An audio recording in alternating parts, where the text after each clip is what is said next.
Hey Zen fam, wasn't actually planning on making this video tonight, but I saw something this morning that I had to talk about. So, doing my usual thing, on the commute to work, scrolling through that Twitter. What do I see? Assassin's Creed, Valhalla, Dawn of Ragnarok. Now, I have to admit, I quite like this artwork because it kind of puts me in mind of an old Judas Priest album artwork. It's got that kind of flavour to it. So, I kind of like that, and I've still got Ragnarok in my digital backlog ready to get to at some point. I've got a few other things still on the go. I'm still working with regards to the Galaxy, which I'm loving. But regardless, Assassin's Creed Dawn of Ragnarok. Now, from what I'm given to understand, this is an add-on to the main game. It's like additional story content. Sounds good so far, doesn't it? Yeah, additional story content. Now, of course, it's paid. You have to buy it because it's not free, because it's Ubisoft. Standard fare. Not great, but something we've come to have to live with in this day and age of games that come out unfinished. So far, so very standard. Now we get to the bit that isn't standard. So, you buy this, right? But you don't buy it off the PSN store or the Xbox Live store or what have you. Oh no. You toddle into a game shop or you order it online and they send you a box. Yeah, they send you a game box. But here's the kicker. There's no disc in the game box. No, they send you a box with a code. So basically, you buy a card in a box with an art card on the inside of it. Why? I mean, seriously, why? If it's just DLC, if it's just digital content, then sell it on the PSN store, or even have it as one of those scratchy cards inside game, which are also available in other retailers, you know, but have it as a scratchy card or as a code that you buy, or that you buy it at the till and they give you a code and you take the code home with your receipt, you tap it into the thing, boom, you've got your DLC. Why are they wasting all that packaging, all that transportation cost? Not to mention it's got to be stacked on a shelf and all the rest of it, and people have got to, you know, stock rotate it and all the rest of it. It's got all this effort for a code in a box. Why not just sell the code? I mean, the price is pushed up because it has to go into a box. Now, I love physical games, and I accept the fact that my physical games, you know, they probably are going to be that wee bit more expensive because of the box, because that takes production time and that takes, you know, shipping costs. It's got to be moved from one place to another. In fact, it's probably got to move several places because, you know, the games are made at one place and then they're shipped out to one place, and then from that one place they're shipped out to all the little places that sell it. You know, that's how, you know, deliveries and that work. So why is all that got to be done for a digital game? I honestly do not understand what in the name of all that's holy is Ubisoft up to with this. I mean, I'm sure that there's probably going to be great content, because apparently the whole thing of it is Eivor, right, and Alexandria from Odyssey meet up. And as we all know, spoilers if you've not played Assassin's Creed Odyssey, don't listen for the next 30 seconds or so. As we all remember, are you ready? Okay.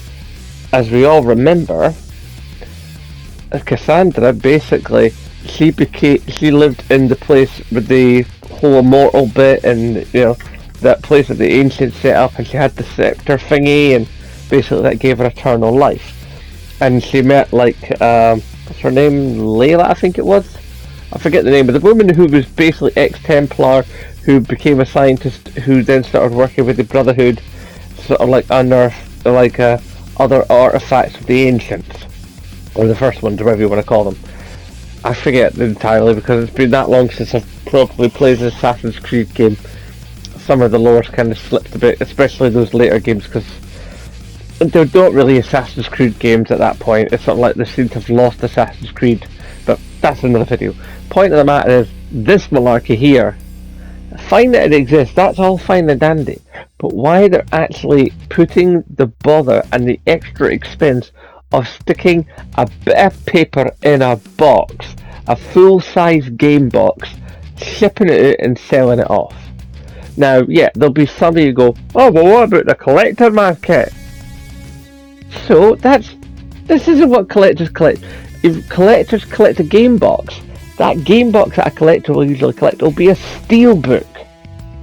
It'll only be a bog standard game case with a bog standard card insert in it, even if it is a different artwork for the game they're already playing.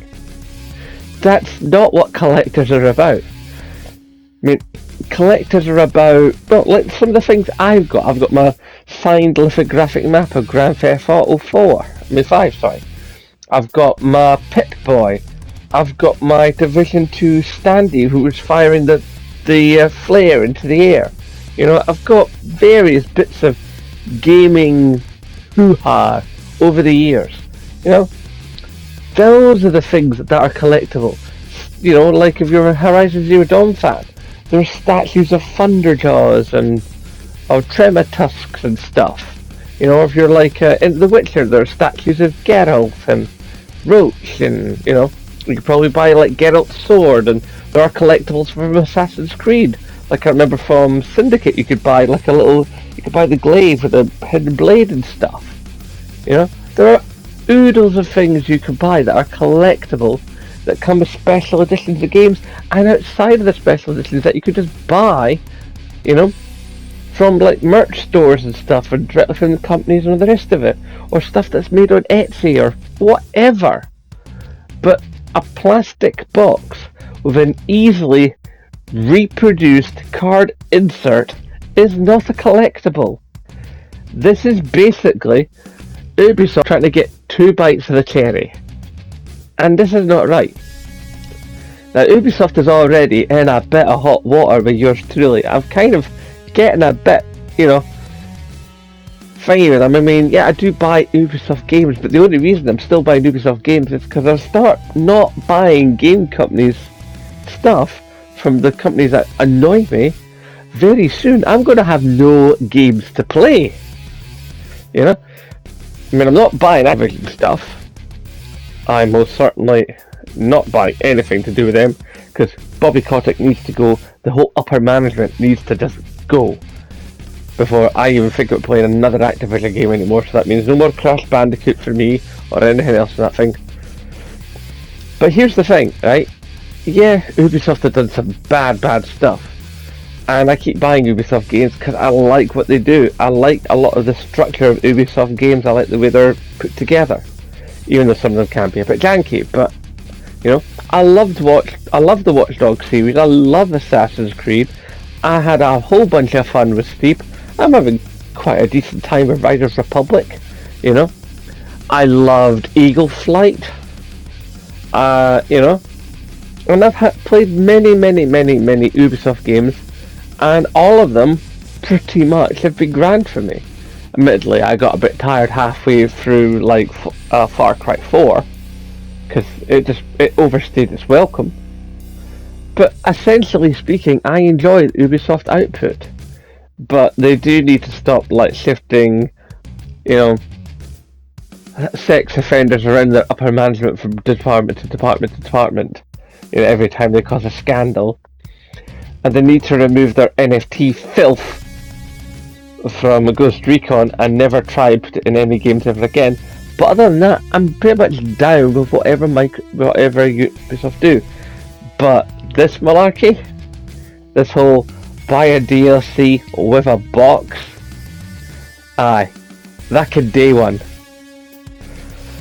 But obviously, your opinions matter here.